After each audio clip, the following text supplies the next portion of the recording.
Ladies and gentlemen, many of you might have heard of this vessel, Evergreen, getting stuck in the Suez Canal, but it is going to have a big effect on the supplies in the coming weeks and months.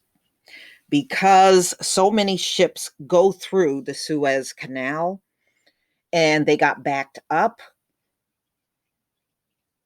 chances are when they reach the ports they belong to, where they should have been days ago, it's going to be backed up there because ships are constantly coming in. So some of these vessels will still have to wait until they can reach the ports that they should be in. And they said this actually messes up the scheduling of when supplies are supposed to come in. It messes up everything. So to the point where even factories, assembly lines won't be able to work because the supplies are just not going to be there.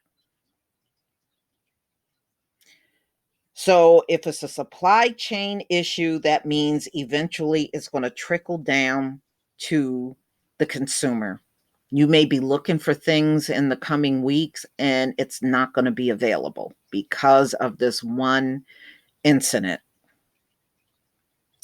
So this vessel is now free. It took 10 tugboats to get it out. And I was reading 5 of those big ships, those big vessels, had livestock. So they were stuck out there with all just filled from top to bottom with livestock.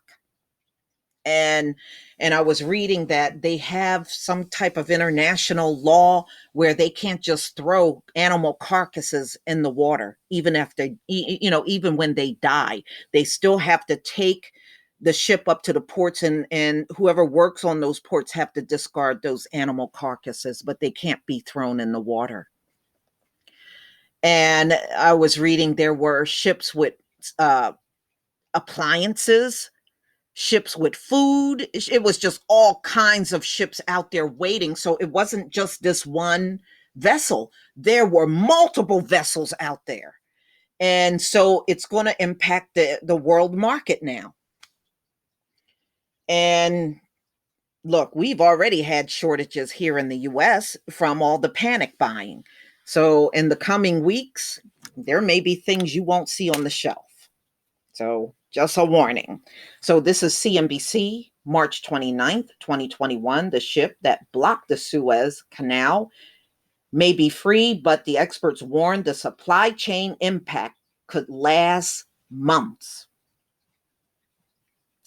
The Evergiven was pulled free from the Suez Canal Monday after cutting off traffic in the vital waterway for 6 days, but experts say the disruption to global trade will continue to reverberate.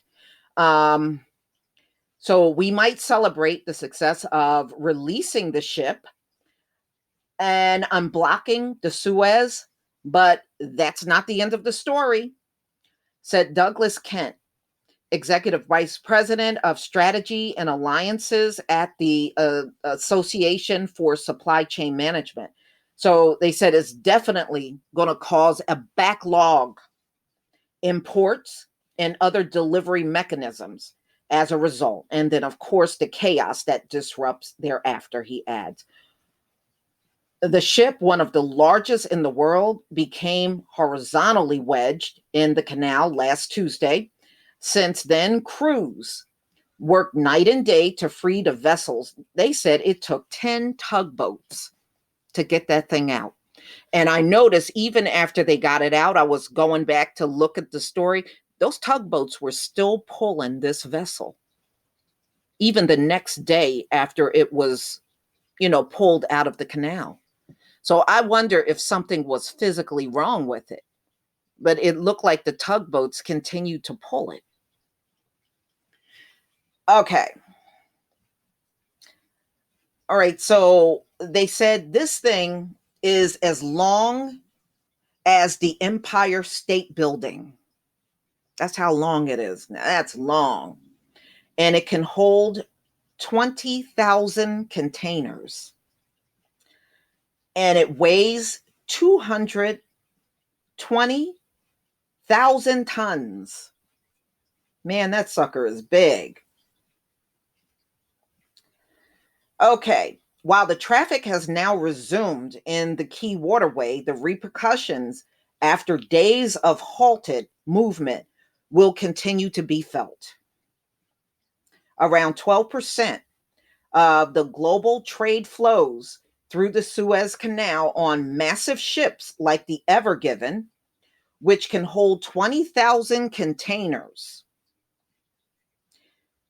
They said the Lloyd's List estimate that more than $9 billion worth of goods pass through the 120-mile waterway each day, translating to 400 million per hour. 400 million per hour. The disruption of the week of this size is going to be continue to have a cascading effect. It's got to be at least 60 days before things get sorted out and appear to be a bit back to normal. This is according to Stephen Flynn, professor at the Northeastern University. This level of disruption cascaded after every 24 hours, he added. Mm-mm-mm. And, and they also had a disruption in the supply chain due to COVID. All right. And when the buying boom, you remember all the panic buying, that set things back even further as far as getting supplies back into stores and on shelves. So, because of this, assembly lines will be idled because parts don't show up when they were expected, for example. Wow. So, not all ports can handle ships this size of the Evergiving, creating concentrated systems. Ships of this size might sail from China to Rotterdam, the path the Evergiven was on, where its containers might be loaded onto smaller ships that sail to the rest of Europe and other destinations, including the United States. In other words, smaller ports can't just absorb the scheduling conflicts created by the traffic jam at the Suez Canal. Nearly 19,000 ships passed through the canal during 2020, an average of 51.5 per day, according to the Suez Canal Authority. By Monday morning, more than 350 vessels were backed up on both ends of the Suez Canal as the Evergiven cut off access in both directions. Shipping agents, GAC, said that the traffic was expected to be back to normal in the next 3 to 4 days. Wow. Mm-mm-mm. So one ship has just completely disrupted the global trade on this planet. One ship did that. Mm-mm-mm. The Most High, he works in mysterious ways. I mean, this one disruption did so much damage. It's not even funny. You just never realize it until you start thinking about, okay, if 6 days go by and you don't get supplies to certain factories and manufacturers and on store shelves, the impact that may have until something like this happens, then you're not going to have a choice but to think about it. So we'll see. We'll see. It ain't going to take long to see store shelves looking empty, especially in America. But y'all, please tell me what you think. Please leave your comment and subscribe. Don't forget to hit on the notification bell, and I'll see you on the next video.